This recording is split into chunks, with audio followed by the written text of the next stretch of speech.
Ever felt like a party that lights up your friends leaves you utterly drained? Hiding in a corner with your phone? Or maybe you're the one rallying the crowd for karaoke at 2 a.m., buzzing off the energy.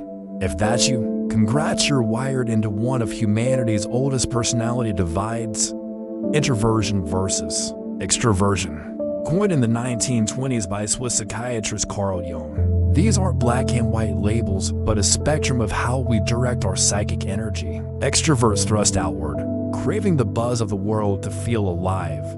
Introverts turn inward, savoring solitude like a secret superpower. Most of us tilt one way, say 60/40, but if it's a perfect balance, you're the rare ambivert, flipping the script depending on the vibe. Fast forward to the 1960s, when British psychologist Hans Eysenck turbocharged Jung's ideas. It's all about energy recharge. Introverts run hot with baseline brain arousal, so crowds overload their circuits, they retreat to quiet to refuel. Extroverts, cooler engines mean they seek stimulation like a phone on low battery, hunting outlets.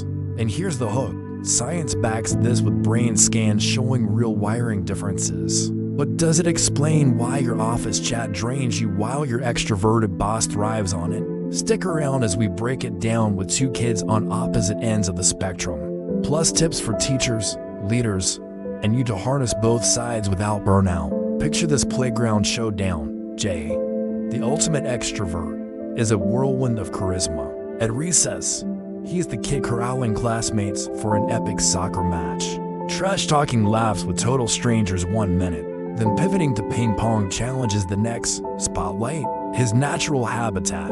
For Jay, every high five and hallway huddle is rocket fuel social stimuli. Crank his mental engine, leaving him more amped than exhausted. Now meet Anne, the introverted observer. While the chaos unfolds, she perched on a bench, sketching wildflowers or lost in a book, her mind a quiet universe. Back home, she dives solo into herb gardening, unearthing expert tips from soil and silence, no audience required. Anne's no wallflower. She's bold enough to chat up grandparents at the market, but toss her into a babble of superficial small talk. Overload city, she fades into thoughtful retreat, recharging in the hush of her own company. The kicker, introverts like an aren't shy, they're selective, guarding their energy like a pro athlete paces a marathon. Extroverts like Jay, they're sprinters, thriving on the crowd's roar, but sometimes sprinting past depth. But why the divide? Enter the brain lab. Experts like those at Harvard have mapped it out, revealing introverts boast a thicker prefrontal cortex, the HQ for deep planning and reflection, while extroverts light up more in reward centers tied to dopamine, the thrill-seeking chemical. Introverts are hypersensitive to dopamine, so even mild stims hit hard. They sip from long-term memory wells for nuanced ideas, mulling before mouthing off. Extroverts, lower sensitivity means they chase bigger hits, leaning on short-term memory for lightning-fast associations. Boom. Quick quips that dazzle, but occasionally flop on follow-through. Imagine a lost tourist asking directions. Jay blurs a flurry of routes, go left. Or try the alley-oop. There's a cafe detour, his brain firing rapid-fire options. And she pauses, cross-referencing mental maps for the gold standard path, delivering a thoughtful gem that sticks. Jay seems the instant genius and the wise oracle. Neither's broken, just tuned to different tempos. In fact, fMRI scans confirm extroverts' frontal lobes chill under social heat, while introverts amp up, explaining the post-party fog. Smart educators and bosses get this rhythm, flipping potential clashes into symphonies. In classrooms or boardrooms, they kick off brainstorms with a think, pair, share, silent reflection first.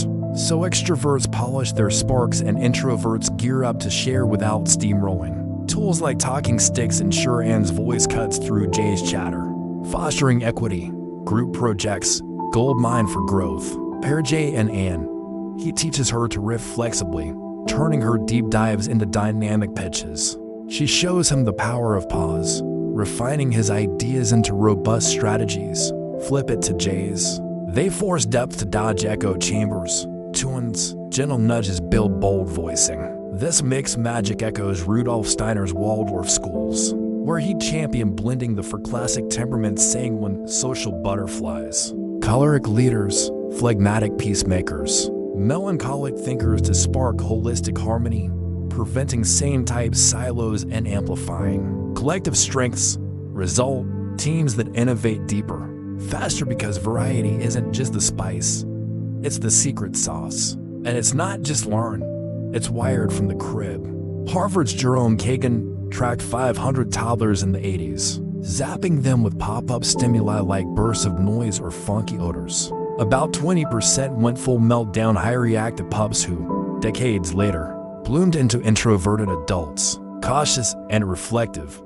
Another 20% chilled like pros, low reactive, destined for extroverted flair, outgoing and unflappable. The middle 60%, ambivert ambiguity.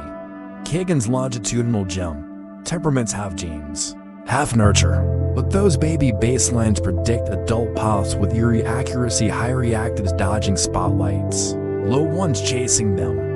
In today's hybrid world, introverts crush remote deep work, extroverts own the networking grind. Flawed binary: sure life's a spectrum, not a split, but ignoring it, that's the real misstep. So, where do you land on the intro-extrovert seesaw, recharging in crowds like J, or solitude like N? Or is the whole thing overhyped, with ambivert life stealing the show? Spill your story in the comments. We're all ears or quiet thoughts. If this flipped a switch on your social battery, smash the like. Subscribe for more mind mappers like Jung's shadows or async sparks. And share with your opposite type pal. Thanks for diving in with us. Now go recharge your way. Catch you next time.